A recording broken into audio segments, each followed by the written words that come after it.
नमस्कार दोस्तों, स्वागत है आपका नॉवल न्यूक्लियस के एक और गहरे और सोच बदलने वाले सफर में। आज हम एक ऐसी किताब की कहानी लेकर आए हैं जिसे सिर्फ फाइनेंस नहीं बल्कि लाइफ चेंजिंग विजडम का ट्रेजर कहा जाता है। एक ऐसी किताब जो सिखाती है पैसा समझने से ज्यादा जरूरी है पैसा को समझने वाले इंसान की सोच को समझना।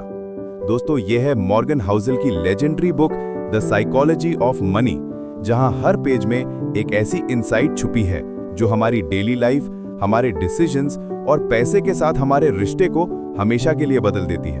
तो चलिए बिना देर किए एक कहानी की तरह इस किताब के सबसे पावरफुल लेसन्स को समझते हैं। पैसा, वो चीज जिसके लिए हम जिंदगी भर मेहनत करते हैं, लेकिन क्या कभी सोचा है कि पैसा हमारे दिमाग के साथ खेलता भी है?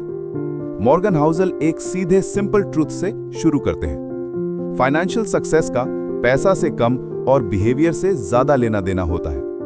और इस बात को समझाने के लिए वो दो लोगों की कहानी बताते हैं, एक बिलियनियर इन्वेस्टर और एक पढ़ लिखकर अकाउंटेंट। दोनों का इनकम अलग, बट सबसे बड़ा फर्क क्या? बिहेवियर। ये किताब बताती है कि फाइनेंशियल डिसीजंस कभी भी मैथ्स की तरह परफेक्ट नहीं होते। वो हमारे इमोशंस, फियर, ग्रीड और एक्सपेक्टेशंस से चलते हैं। ऑथर एक और जबरदस्त एग्जाम्पल देते हैं। एक सिक्योरिटी गार्ड रोनाल्ड रीड, जिन्होंने अपनी पूरी लाइफ में नॉर्मल सैलरी पर काम किया, लेकिन बिहेवियर और पेशेंस की वजह से $1 मिलियन वेल्थ क्रिएट की। और दूसरी तरफ एक फेमस इन्वेस्टमेंट प्रोफेशनल, जिसने जिंदगी भर पैसा कमाया पर डिसिप्लिन की कमी की वजह से सब खो दिया। लेसन क्या?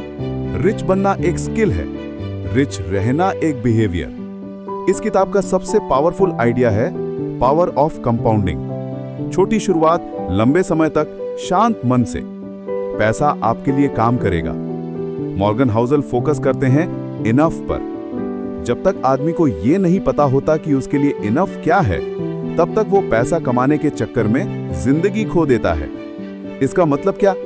आपको अपनी लिमिट पता होनी चाहिए, वरना ग्रीड आपको जीतने नहीं देती बल्कि गिरा देती है। एक और जोरदार थॉट है, save money, not because you want to buy something but because freedom is the ultimate dividend. पैसा सिर्फ चीजें खरीदने के लिए नहीं, बल्कि लाइफ में चॉइस बनाए रखने के लिए होता है। किताब में एक और कॉन्सेप्ट है, लक एंड रिस्क। एक ही डिसीजन दो लोगों के लिए अलग रिजल्ट ला सकता है। इसलिए कभी किसी की सक्सेस स्टोरी को 100% कॉपी मत करो, क्योंकि बैकग्राउंड, टाइमिंग और लक सबका अलग होता है। और एंड में मॉर्गन हाउसल एक गोल्डन रूल देते हैं, wealth is what you don't see. गाड़ियां, शूज, वॉचेस, फ्लैशी लाइफस्टाइल, ये सब रिचनेस दिखाते हैं, पर असली वेल्थ वो होती है जो बैंक में होती है, जो आपने खर्च नहीं की। ओवरऑल ये किताब सिखाती है, पैसे को इज्जत दो, डिसिप्लिन रखो, लॉन्ग टर्म सोचो, इनफ डिफाइन करो, इमोशनल डिसीजन से बचो। इस कहानी का सच ये है, पैसा जिंदगी बदलता है, लेकिन सिर्फ तब जब इंसान अपनी सोच बदलता है।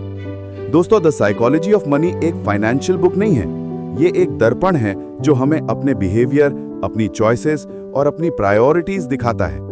अगर आपको लगता है कि पैसा बस इनकम का गेम है, तो ये किताब बताती है कि नहीं, ये गेम माइंडसेट का है। अगर आपको ये समरी पसंद आई हो तो नॉवल न्यूक्लियस को सब्सक्राइब करें, ताकि हम मिलकर और भी जबरदस्त किताबों की कहानियों का सफर जारी रख सकें। मैं मिलूंगा आपको नेक्स्ट वीडियो में। तब तक याद रखिए, पैसा दिमाग से बनता है और दिमाग से ही टिका रहता है। धन्यवाद।